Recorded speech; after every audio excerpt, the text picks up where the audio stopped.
Very important question ആണ്. One side of A rectangle is 2 centimetre longer than other എന്ന് പറഞ്ഞാല് ഒന്ന് ഇങ്ങനെയാണെങ്കിൽ ഒന്ന് എക്സ് ആണെങ്കിൽ മറ്റേത് എത്രയാണ്? എക്സ് പ്ലസ് 2 അല്ലേ? ഇത് മനസ്സിലായോ? ഇതിന്റെ ഏരിയ എങ്ങനെയാണ് കാണുക? എങ്ങനെയാണ് ഏരിയ കാണുക? ഏരിയ കാണാൻ ആ രണ്ട് സൈഡും എന്ത് ചെയ്യണം? ഇൻറ്റു ചെയ്ത് കഴിഞ്ഞാലാണ് ആ രണ്ട് സൈഡും ഇൻറ്റു ചെയ്ത് കഴിഞ്ഞാലാണ് ഏരിയ കിട്ടുക. ഏരിയ എന്ന് പറയുന്നത് 48 ആണ്. ക്ലിയർ ആണോ? സോ നിങ്ങൾക്കറിയാം what is X into X? X square. What is X into 2x equal to 48. ഇവിടെ എക്സ് സ്ക്വയറിന്റെ കോഎഫിഷ്യന്റ് 1 ആണ്. 2നെ കറക്റ്റ് പകുതി എടുക്കാൻ പറ്റുമെങ്കിൽ ഇവിടെ ഏറ്റവും സിമ്പിൾ ആയിട്ട് ഒരു മെത്തേഡ് ഉണ്ട്. ആ മെത്തേഡ് നിങ്ങൾ മുമ്പ് പഠിച്ചിട്ടുണ്ട്. ആ മെത്തേഡിന്റെ പേരാണ് സ്ക്വയർ കംപ്ലീഷൻ. എന്താണ് മെത്തേഡിന്റെ പേര്? സ്ക്വയർ കംപ്ലീഷൻ അല്ലെങ്കിൽ കംപ്ലീറ്റിംഗ് ദ സ്ക്വയർ മെത്തേഡ്. ഇതാണ് ഇവിടെ ഏറ്റവും നല്ലത്. മറ്റേ മെത്തേഡ് വെച്ച് ചെയ്താലും എക്സാമിന് മാർക്ക് കിട്ടും. ഏത് മെത്തേഡ് വേണമെങ്കിലും നിങ്ങൾക്ക് ചെയ്യാം. ഇതുവരെ ഓക്കെ ആണോ?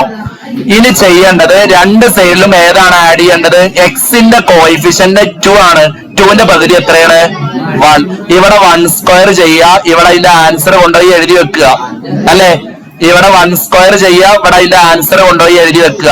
സോ നമുക്കറിയാം അടുത്ത സ്റ്റെപ്പിൽ ഇങ്ങനെയാണ് വരിക. എക്സ് പ്ലസ് 1 ഹോൾ സ്ക്വയർ അല്ലെ? What is 48 plus 1? 49. സ്ക്വയർ പോകുമ്പോ മറ്റേ സൈഡിൽ എന്ത് വരും? റൂട്ട്. What is root 49? 7. ഇതിന്ന് എക്സ് എന്താണ് കിട്ടും? What is X? എക്സ് എത്രയാണ്? 7 മൈനസ് 1 അല്ലെ? What is 7 minus 1? What is 7 minus 1? 6.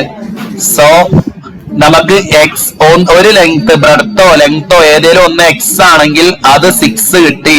Length X plus 2 ആണ്. So what is answer? 6 plus 2. What is answer? 8. Very easy ആണ്. ഇനി ഇത് വേറെ മെത്തേഡിൽ ചെയ്യാൻ പറ്റുമോ എന്നുള്ളതാണ് എന്റെ ഡൗട്ട്. പറ്റുമോ? ക്വാഡ്രാറ്റിക് ഇക്വേഷൻ വെച്ചിട്ട് ചെയ്യാൻ പറ്റുമോ? ചെയ്യാൻ പറ്റും. നേരത്തെ പോലെ a minus B a plus B അത് വെച്ചിട്ട് ചെയ്യാൻ പറ്റുമോ? അത് വെച്ചിട്ടും ചെയ്യാൻ പറ്റും. ഏത് മെത്തേഡ് വെച്ച് ചെയ്താലും കുഴപ്പമില്ല.